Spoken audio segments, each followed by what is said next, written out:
Okay, you're always invited anytime that we are here.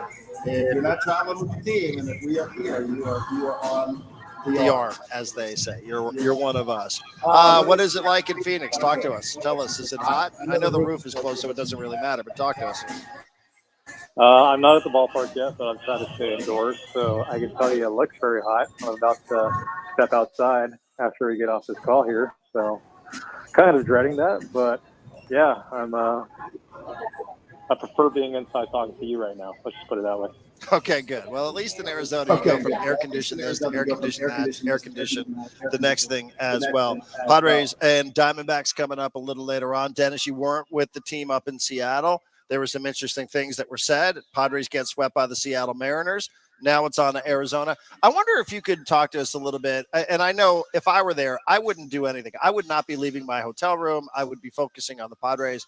But we're talking about this series like, well, this is an opportunity, right? Now or never. The Padres can get right against the Diamondbacks. They're not very good. They've lost 8 straight games.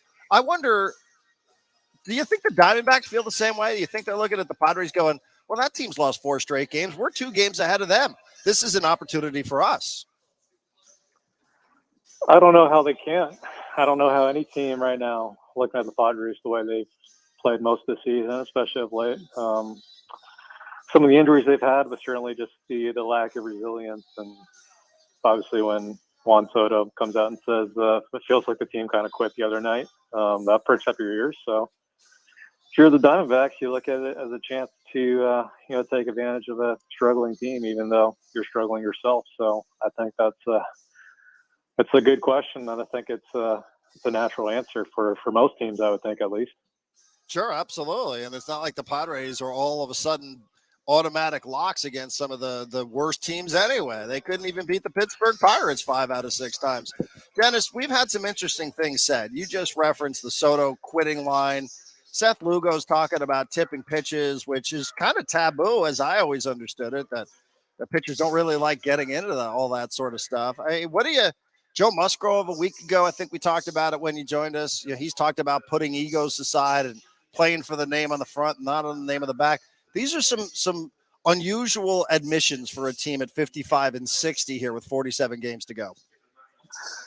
They are, and I think it's a lot of just naturally frustration coming out when the expectations were so high. And at FanFest, people were talking about what team they wanted to face, or people meaning players on the team talking about what teams they were going to supposedly face in the World Series. And obviously, this has been pretty much the exact opposite in a lot of ways. So, you're seeing a lot of fraying of nerves and that coming out in public. But yeah, when you have another season like this, and not that long after 2021, and thinking about like all the things they went through in 2022, and just kind of sneaking into the playoffs when they should have kind of rolled into the playoffs, and in 2019, what happened back then, you do wonder about like just how sound the foundation is. And I know this has been written about in the past, but the fact that it's coming up again in 2023 and you've got all these guys signed to long-term contracts, I think, just a lot of natural frustration coming out. And, people like Juan Soto, I think in his case, I've heard that, in Washington, there are certain days that, he just be very candid and kind of can't help himself. So you wonder like how exactly what might have been potentially lost in translation with him, although his English is pretty good these days. So, but that was definitely something that pricked up my ears, not being in Seattle when he said that, when that, kind of came across the wire. So a lot of things to pay attention to down the stretch, not only how they play, but also what they say. Yeah, I mean, none of it really paints a picture of optimism from where I sit, but that's why they still have 47 games to go to see if they can do just enough to get into one of those postseason spots. Dennis Lind of The Athletic joining us. So, Dennis, as I'm listening, you're referencing previous seasons, 2019, 2021, even a little bit last year, second to last game of the regular season to qualify as the 5 seed. This year, it's never really gotten off the ground. They've been in 4th place since May. Do you see a through line? Is there a through line? Maybe it's not the day for it. Maybe this is part of a deeper analysis, but you've been here for it all. Do you see a through line from the seasons that you're referencing here as we're getting set to talk about the remaining 47? Well, the obvious common denominator, I mean, we've talked about this many times, is AJ Preller. I mean, he's been here.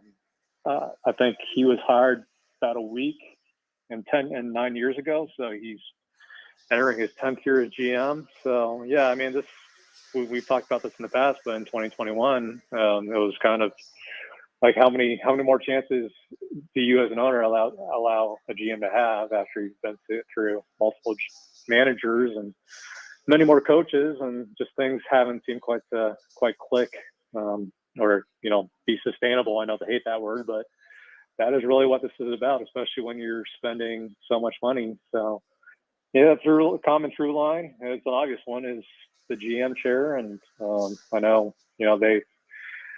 they're talking about being competitive and contending for a World Series for the next decade and wanting stability, but there just has not been much stability.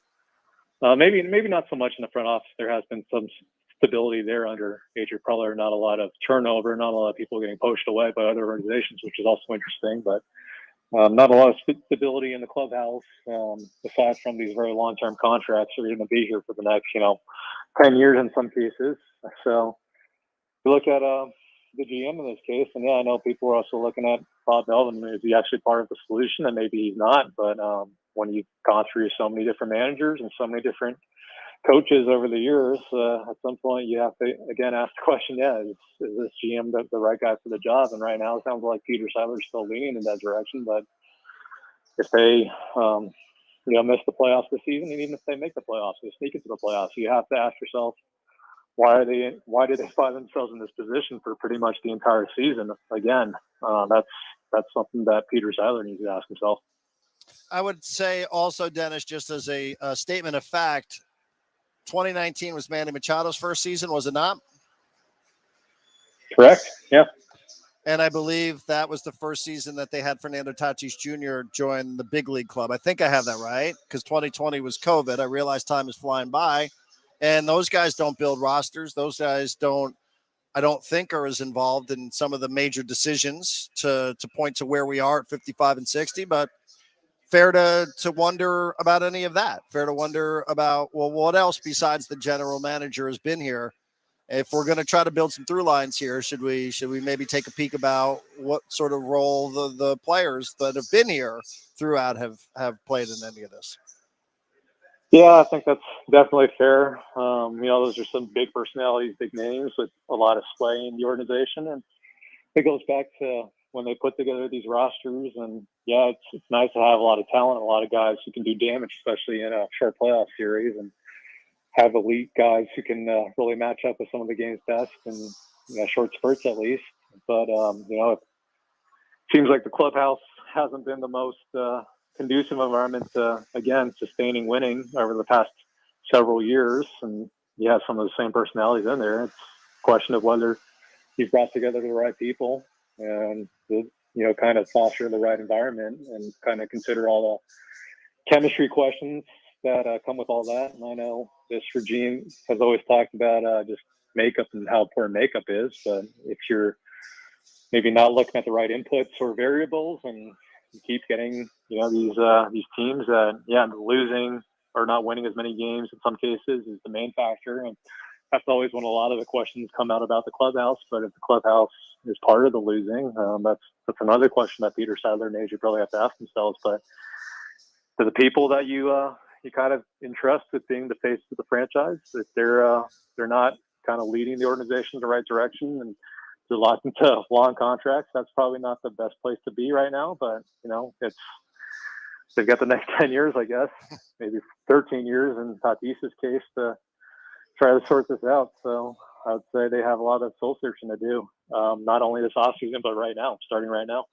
And I wouldn't spend a lot of time trying to just guess, right? Or just put crosshairs on people, Dennis, other than I have listened to Joe Musgrove for the better part of this year at random intervals from May up until last week, talk about guys getting together, work ethic, things along those lines. And again, that's not to point a finger directly at Manny, who was an MVP finalist, Tatis, MVP finalist. Not directly, just trying to sort through it all and think it all, but it's not I don't hear a lot of veiled commentary about the manager, right? I don't hear a lot of veiled commentary about many things and we have in the past. We did about Jace Tingler. We did about Andy Green. We all knew that experiment was coming to an end anyway. But you do constantly. I mean, we're going May until August now, and we're still talking about some of this stuff. And throw Soto's quotes on top of it, and it just makes you wonder, doesn't it? Yeah, none of it really reflects well on anyone involved. Yeah, I mean, the one thing you always hear kind of about Padres is they operate differently than most organizations in the sense that there isn't this strict sense of hierarchy throughout a lot of levels of the organization, but that also includes the major leagues where, the GM, the front office are very hands-on, especially when it comes to what they want coached and what they want taught. And, Peter Seidler and AJ Preller have always been, pretty, I wouldn't say aggressive, but they definitely talk to players themselves directly. And some organizations, you never see the owner. The owner never talks to the media, never really comes around the clubhouse. And there's just a lot of, I don't know if you call it mixed messages, but there's a lot of people, talking to people everywhere in this organization. And sometimes that can be good because it kind of removes some obstacles to, people getting their ideas heard, or, just not even players, but people lower in the organization. But sometimes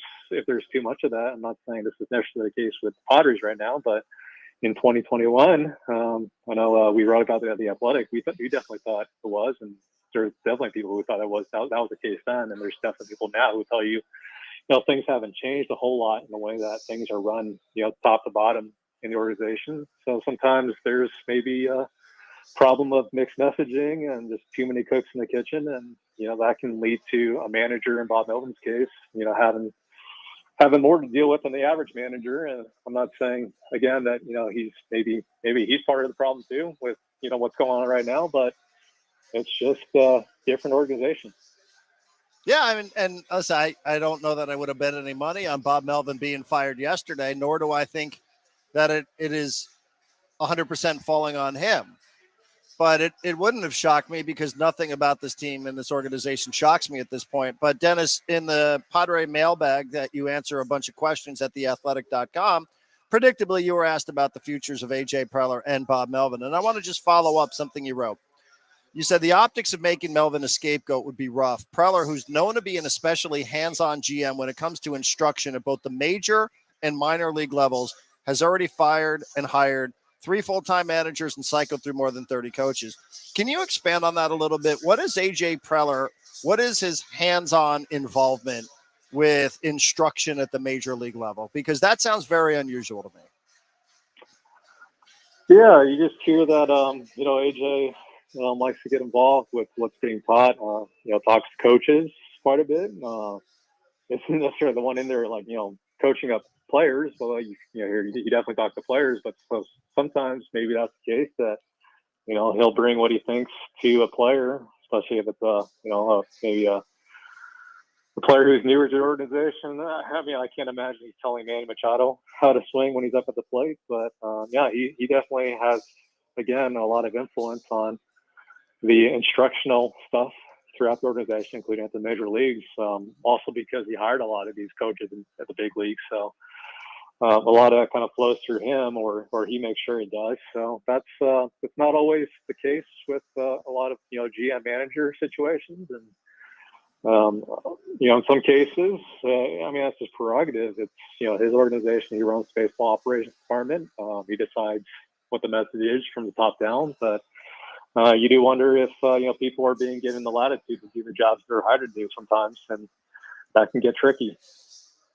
Well, exactly. And that would be the follow-up, because as you point out, he has hired a lot of these coaches. I don't know exactly what the breakdown is on the current staff, but if you've been hired by the general manager and the general manager is hands-on instruction-wise for how some of the coaches are operating, I wonder, does that run the risk of undermining the actual manager of the team, who probably says, no, I want to do it this way. And then a coach is sort of like, no, but my GM, the hands-on GM told me to do it that way. Yeah, there definitely is a potential for conflict there. And I think the other thing we were kind of getting at in the mailbag, and that someone was asking about it. So is that with Bob Melvin, his status, if you do have to replace him, and right now I think if you ask most people, around baseball, around the organization, it'd be something of a surprise if Bob Melvin is back next season, whether that, it's him, getting fired or voluntarily leaving on his own, because it's obviously been a very trying couple seasons. If you count just much of last summer and how that went for Bob Melvin, who's been at this for, 20 plus years and many more years in professional baseball overall as a player. If you replace another manager, who's going to want to come to work here, knowing that it's a pretty hands-on front office, and the clubhouse is a little maybe difficult to deal with, and you see how the last few managers, even guys who were initially very close to AJ Preller, for example, Jay Singler, how that panned out. And there's always going to be people who are, I wouldn't say desperate for the job, but maybe some people are just a little bit desperate. But because there's only 30 of these jobs, but that's something that even if you got someone in there who was supposedly on the same track as AJ Preller and Peter Seiler in the front office, anyone in their right mind would have to wonder, how's this going to end, because it hasn't ended very well for the last couple of previous managers, and right now it looks like it's kind of on track to have a similar ending here. Matt Carpenter's name also came up in the mailbag, Dennis, and I think that there's two different ways of talking about Matt Carpenter, who's still on the 26-man roster to our knowledge. Maybe that could change here momentarily. Part of it is, not to be personal, he seems like he's a great human being, but that's not what we're talking about. So part of it is he's still on the roster. Why? He hasn't been used to my recollection in weeks. And the other part about it is, how is it that you're preaching urgency and we're not giving up on this team, and you got a 31.3% chance, and this is the stretch, and finally it's now or never, and all this sort of stuff? How does that jive with urgency when you have a player on the roster, an actual roster spot, a coveted roster spot, only 26 of them, and it's being occupied by somebody who is absolutely unusable, apparently, according to his actual usage? It definitely looks strange, doesn't it?